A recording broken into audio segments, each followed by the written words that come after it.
भारतीय संविधान के 352 का प्रयोग करके रात को ही नेशनल इमरजेंसी की घोषणा कर दी। वहीं इंदिरा गांधी सुबह जनता को बताती हैं कि भारत में राष्ट्रपति फखरुद्दीन अली ने नेशनल इमरजेंसी की घोषणा कर दी गई है। नमस्कार दोस्तों, जीके जस्ट नॉलेज में आपका स्वागत है। आज हम एक बेहद महत्वपूर्ण और विवादित घटना के बारे में बात करने जा रहे हैं, जिसे 1975 का नेशनल इमरजेंसी के नाम से जाना जाता है। तो आखिरकार नेशनल इमरजेंसी लगाने की क्या ज़रूरत पड़ी, इसके पीछे घटनाएं क्या थी और इसके प्रभाव क्या थे। वर्तमान सरकार ने ये अभी अनाउंस किया है कि 25 जून को भारतीय संविधान दिवस की हत्या के रूप में मनाया जाएगा। तो क्यों इसे मनाया जाएगा, उस दिन क्या हुआ था 25 जून को, और इंदिरा गांधी क्यों विवादित में रहती हैं, इन सभी के बारे में हम जानेंगे। तो आप इस वीडियो में एंड तक ज़रूर बने रहिए। तो चलिए वीडियो को शुरू करते हैं।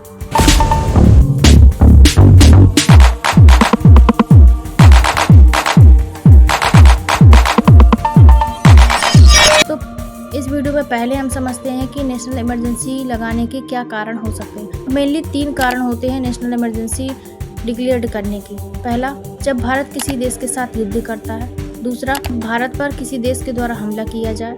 तीसरा, अगर भारत के अंदर विद्रोह और आंतरिक अशांति की स्थिति बन जाए। ये 3 मेनली कारण होते हैं नेशनल इमरजेंसी को डिक्लेयर करने की।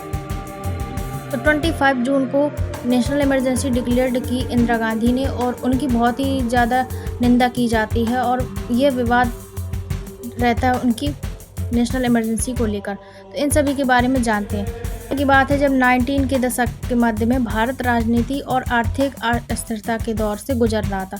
1971 के भारत पाकिस्तान युद्ध के बाद आर्थिक संकट बढ़ गया। 1971 में इंदिरा गांधी ने चुनाव जीता था, लेकिन उनके चुनावी जीत पर सवाल उठाए गए। और वहीं 12 जून 1975 को इलाहाबाद हाई कोर्ट ने इंदिरा गांधी के चुनाव को अवैध घोषित कर दिया और उन्हें 6 साल के लिए चुनाव लड़ने से अयोग्य करार कर दिया। वहीं उन्हें चुनाव में न खड़े होने और वोट देने पर रोक लगा दी। तो जब इलाहाबाद हाई कोर्ट ने उन पर ये आरोप लगाया कि ये चुनाव भ्रष्टाचार के माध्यम से जीता गया है और चुनाव में जो प्रक्रिया है वह गलत तरीके से की गई है, तो इसे लेकर इलाहाबाद हाई कोर्ट ने इन पर रोक लगा दी। वोट कर सकती और न वह इलेक्शन में खड़ी हो सकती, पर इतना था कि वह वर्तमान प्रधानमंत्री बने रह सकती। इन सभी को कारणों के चलते वहीं दूसरी तरफ प्राइवेट कंपनियां थी जो प्रोटेस्ट कर रही थी, और वहीं रेलवे के जो 17 लाख वर्कर्स थे वह भी प्रोटेस्ट करते नजर आए। उस समय सबसे बड़ी इंडस्ट्रियल कंपनी थी रेलवे की, और साथ में बिहार और गुजरात में भ्रष्टाचार, भयंकर इन्फ्लेशन, इन सभी के खिलाफ बड़े आंदोलन हो रहे थे। तब इंदिरा गांधी के इन फैसले के बाद देश में राजनीति में भूचाल आ गया। तब इंदिरा गांधी इन सभी चीज़ों से जूझ रही थी। आंतरिक अशांति हो गई थी, भारत के अंदर विद्रोह हो गए थे, डेली लोग सड़कों पर निकल आए थे। इन सभी संकट को टालने के लिए इंदिरा गांधी ने 25 जून 1975 को आपातकाल लागू करने की घोषणा की। दोस्तों, ये कोई पहली बार नेशनल इमरजेंसी लगाई नहीं गई थी।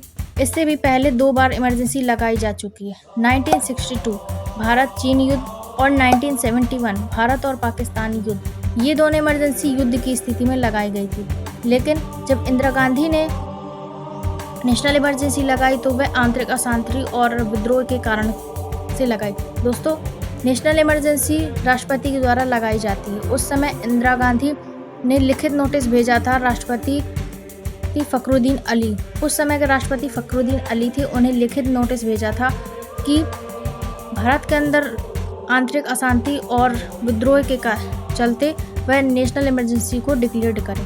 वहीं फखरुद्दीन अली ने भारतीय संविधान के 352 का प्रयोग करके रात को ही नेशनल इमरजेंसी की घोषणा कर दी। वहीं इंदिरा गांधी सुबह जनता को बताती हैं कि भारत में राष्ट्रपति फखरुद्दीन अली ने नेशनल इमरजेंसी की घोषणा कर दी गई है। नेशनल इमरजेंसी की घोषणा के बाद नागरिकों के अधिकारों को निलंबित कर दिया गया, मीडिया की प्रेस स्वतंत्रता छीन ली गई और विपक्षी नेताओं को गिरफ्तार किया गया। कई प्रमुख विपक्षी नेता जैसे जयप्रकाश नारायण, अटल बिहारी वाजपेयी और लालकृष्ण आडवाणी को गिरफ्तार किया गया। वहीं जो इंदिरा गांधी के खिलाफ बोलते थे उन्हें भी गिरफ्तार किया गया। दूसरी तरफ इंदिरा गांधी के पुत्र संजय गांधी ने जबरदस्त तरीके से देश में नसबंदी का अभियान चलाया और किसी भी व्यक्ति को पकड़कर अनसेफ्टी तरीके से उन पर नसबंदी का अभियान चलाया। इससे जनता में भारी असंतोष पैदा हुआ, आक्रामक जनता हो गई। दोस्तों, यह आपातकाल 21 महीने तक चला और 21 मार्च 1977 को समाप्त हुआ। आपातकाल के खिलाफ जनता का आक्रोश धीरे धीरे बढ़ता गया। जनता पार्टी और अन्य विपक्षी दलों ने इंदिरा गांधी के खिलाफ मोर्चा खोला और 1977 में हुए आम चुनावों में कांग्रेस पार्टी की करारी हार हुई। 1977 के चुनाव में जनता पार्टी ने बहुमत हासिल किया और मोरारजी देसाई प्रधानमंत्री बने। इस तरह आपातकाल का अंत हुआ और देश ने फिर लोकतांत्रिक मार्ग पर कदम रखा। दोस्तों, उस समय की बात करते हुए लोग बहुत डरते थे। हमें नहीं पता था कि कब हमें गिरफ्तार कर लिया जाए। आपातकाल का प्रभाव सिर्फ राजनीति तक नहीं था, बल्कि समाज पर भी इसका गहरा असर पड़ा था। आइए जानते हैं कि कैसे समाज पर इसका असर पड़ा था। इस नेशनल इमरजेंसी से समाज में काफ़ी सुधार देखने को मिले। सभी लोग अपना अपना काम टाइम टू टाइम करने लगे। सारी ट्रेन हमेशा अपने टाइम पर ही आती थी और टाइम पर ही जाती थी। सभी लोग अपना टाइम पर काम करते थे और इंडस्ट्रीज भी टाइम पर चलने लगी थी। इसके बाद हुए चुनाव में इंदिरा गांधी और कांग्रेस पार्टी को भारी हार का सामना करना पड़ा। इमरजेंसी भारतीय लोकतंत्र के इतिहास का एक ऐसा अध्याय है जिसे हम कभी नहीं भूल सकते हैं। यह हमें याद दिलाता है कि लोकतंत्र की रक्षा कितनी महत्वपूर्ण है।